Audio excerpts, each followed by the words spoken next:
ஐயா, குறிப்பாக இந்தியா பாகிஸ்தான் இரண்டு நாடுகள் நம்முடைய நாட்டுக்கும் இன்னைக்கு ஒரு எதிரி நாடாக இருக்கக்கூடிய பாகிஸ்தானுக்கு இருக்கக்கூடிய பிரச்சனை என்பது இன்று நேற்று அல்ல. ஆனால் இன்னைக்கு இந்தியாவுடைய ஒரு ரெஸ்பான்ஸ், பாகிஸ்தான் செய்யக்கூடிய தவறுகளுக்கு நாம் கொடுக்கக்கூடிய பதிலடி என்பது இன்னைக்கும் நாம பொறுத்து அறத்தின் அடிப்படையில் தான் நம்முடைய பதிலடி இருக்கு.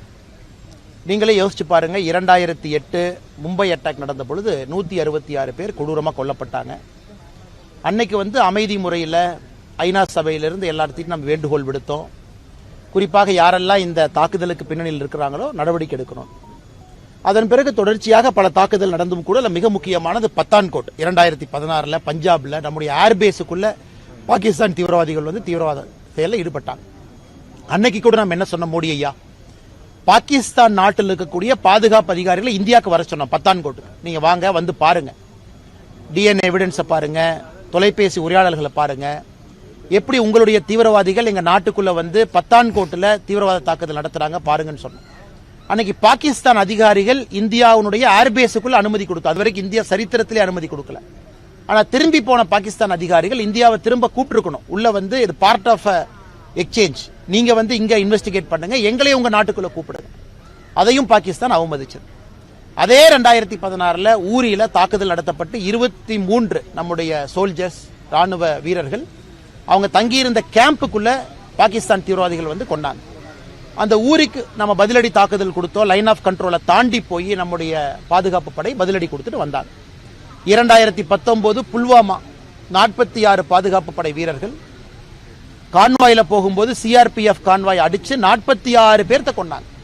அப்பாவிகள் எந்த தப்பான வேலையும் செய்யாம நாட்டுக்காக பாதுகாப்பு பணியில் ஈடுபட்டவங்க. நாம் என்ன பதிலடி கொடுத்தோம்? பாலாகோட் ஏர் ஸ்ட்ரைக், திரும்ப லைன் ஆஃப் கண்ட்ரோலை தாண்டி பாலாகோட் பகுதிக்குள்ள போய் ஏர் ஸ்ட்ரைக் பண்ணிட்டு வந்தோம். சோ பாகிஸ்தான் செய்யக்கூடிய எல்லா தவறுகளுக்குமே நம்முடைய பதிலடி என்பது ஒரு முறையும் ஒரு படி மேல மேல போறோம். எனக்கு 2025 எல்லாத்தையும் தாண்டி பெகல்காம்ல 26 அப்பாவிகளை, 25 இந்தியர்கள், ஒரு நேபாளர், அதுவும் குறிப்பாக அவங்க எந்த மதத்தை சார்ந்தவங்க, இந்து மதத்தை சார்ந்தவனா அப்படின்னு கேட்டு கொண்டிருக்கிறாங்க. அதற்கும் நம்ம பதிலடி கொடுத்தோம். அதுவும் ப்ரொபோர்ஷனேட். எப்படி கொடுத்தோம்? பாகிஸ்தான் ஆக்கிபைடு காஷ்மீருக்குள்ள 5 இடத்துல நாம குறிப்பாக தீவிரவாத மையங்கள் எங்க இருக்கோ, லஷ்கர்-இ தொய்பா, ஹிஸ்புல் முஜாஹிதீன், இது போன்ற தீவிரவாத அமைப்புகள் எங்க இருக்கோ அதை தாக்குதல் நடத்தணும். பாகிஸ்தானுக்குள்ள 4 இடத்துல தீவிரவாத அமைப்புகளை பார்த்து நம்ம தாக்குதல் நடத்தணும். அதுல குறிப்பாக லஷ்கர்-இ தொய்பாவுடைய முக்கிய தீவிரவாதிகள் இருந்தாங்க. அமெரிக்கா போன்ற நாடுகள் இந்த ப்ரொஸ்கிரைப்டு சாங்ஷன் லிஸ்ட், யாரு மேல எல்லாம் நாங்க நடவடிக்கை எடுக்க போறோம்னு சொன்னவங்க மேல நாம தாக்குதல் நடத்தி இருந்தோம். அதுவும் கூட பாகிஸ்தான்ல இருக்கக்கூடிய எந்த மிலிட்டரி இன்ஸ்டலேஷன் நம்ம அடிக்கல, பாகிஸ்தானுடைய ஏர்பேஸை நாம் அடிக்கல, பாகிஸ்தானுடைய மிலிட்டரி மேல கை வைக்கல, பாகிஸ்தானுடைய கிரிட்டிக்கல் இன்ஃப்ரா, ஒரு பவர் கிரிட்டோ, ஒரு எனர்ஜி செக்டரோ, ரோடுவேவோ, ஹைவேவோ எங்கேயும் நாம தாக்குதல் நடத்தல. நடத்திய பிறகு நாம் தெளிவாக சொன்னோம், நீங்க நடத்தின தீவிரவாத தாக்குதலுக்கு பதிலாக நாங்க உங்க நாட்டுக்குள்ள இருக்கக்கூடிய தீவிரவாத அமைப்புகள் எங்கிருந்து இந்த பெகல்காம் அட்டாக்க பிளான் பண்ணாங்களோ நாங்க அடிச்சிருக்கோம், நாங்க எக்ஸ்கலேட் பண்ணல அப்படின்னு சொன்னோம்.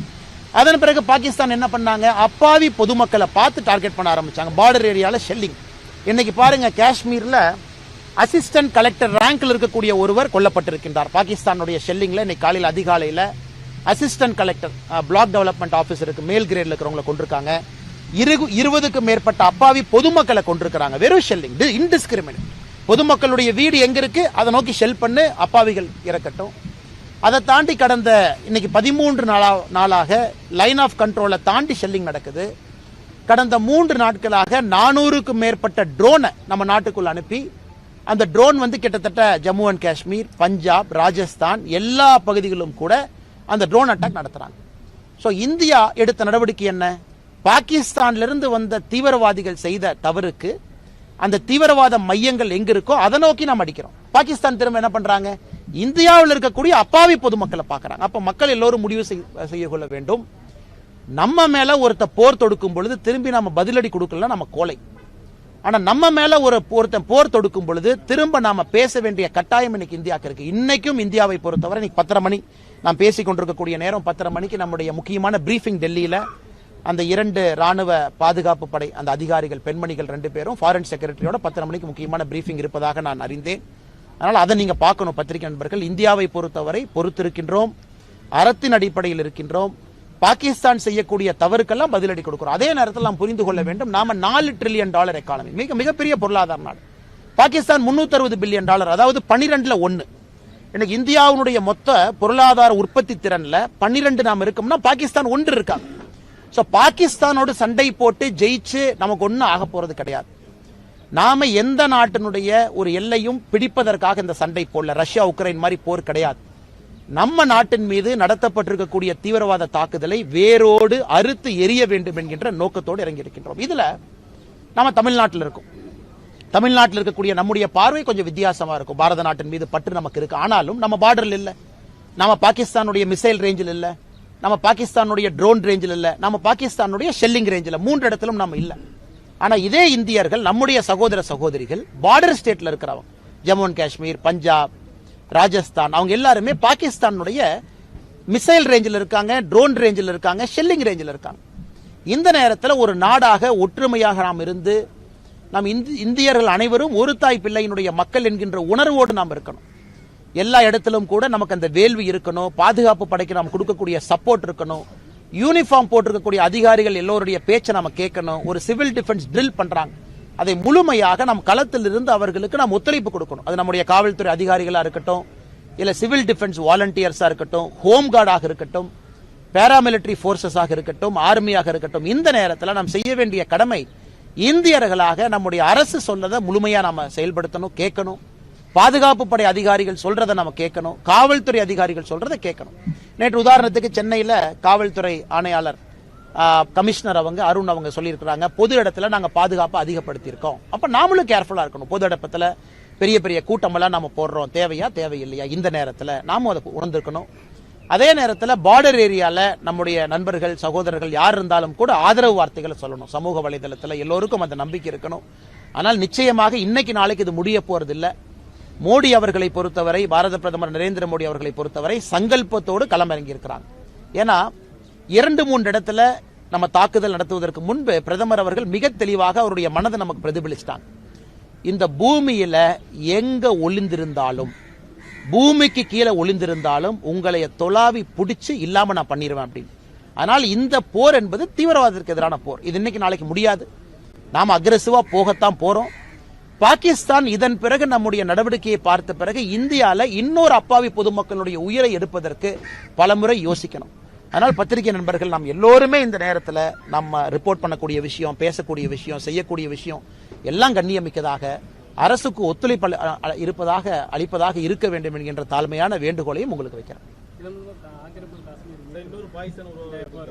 ஆனா பாகிஸ்தானை பொறுத்தவரை நான் இன்னைக்கு ஒரு சாதாரண ஒரு பொதுமக்களாக என்னுடைய உணர்வை நான் பிரதிபலிக்கிறேன். இன்னைக்கு பாகிஸ்தான் அதனுடைய நாடு அதனுடைய கண்ட்ரோல்ல இல்ல.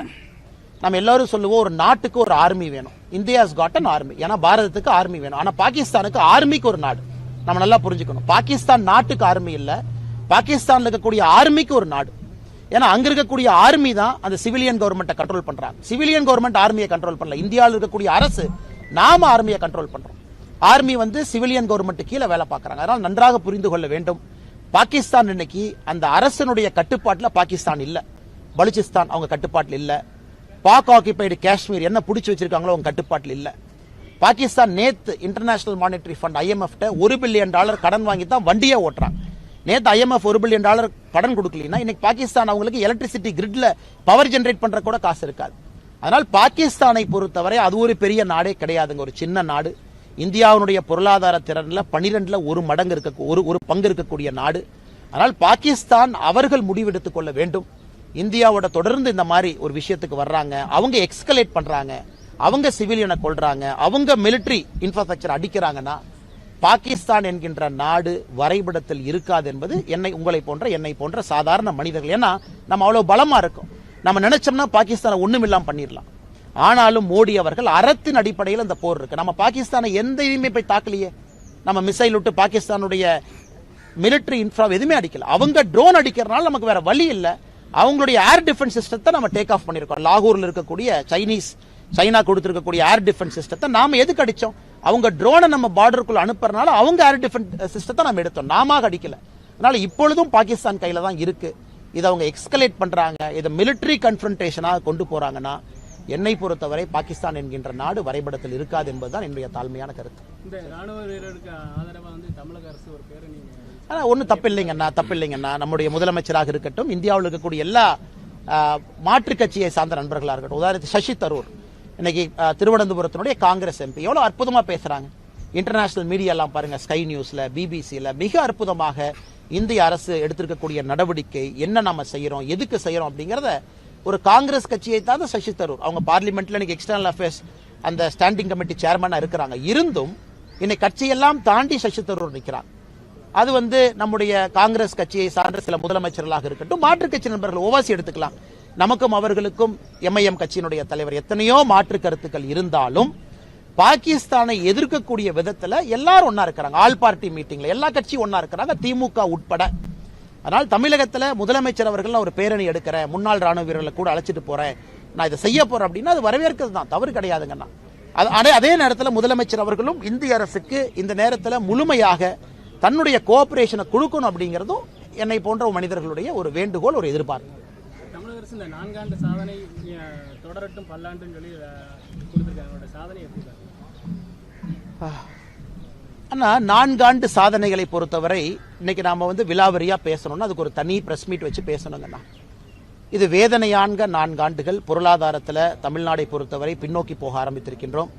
இன்னைக்கு இதை பேச வேண்டாம்னு நினைக்கிறேங்கன்னா, இன்னைக்கு இருக்கக்கூடிய சூழ்நிலை, நாட்டினுடைய சூழ்நிலை, இந்தியா பாகிஸ்தான் இந்த போர் மூலக்கூடிய அந்த அபாயமான இந்த சூழ்நிலையில் இன்னைக்கு பேச வேண்டாம்னு நினைக்கிறேங்கன்னா, நிச்சயமா பத்திரிகை நண்பர்களை இதெல்லாம் முடிஞ்சதுக்கு அப்புறம் நாம் பேசும்போது, இன்னைக்கு நான் பேசும்போது அது பொலிட்டிக்கல் அட்டாக் அது மாறிச்சுன்னா தப்பா போயிடும். நம்ம ஆதாரத்தின் அடிப்படையில் பேசினாலும் இன்னைக்கு அந்த அரசியல் பேசலாங்கிற கெட்ட பேர் எனக்கு வந்துடும். நிச்சயமா வருகின்ற காலத்தில் நம்ம இதை பத்தி டீட்டெயிலா பேசுவோம். நன்றி மக்களே. Thank you for overwhelming response. நம்ம G Square Aranya record breaking சக்சஸா phase 1 sold out, அதுவும் வெறும் 56 ஹார்ஸ்ல. உங்களுக்காக இப்போ phase 2 is open now. Launching G Square Aranya at Poru, bang on Chennai bypass service road.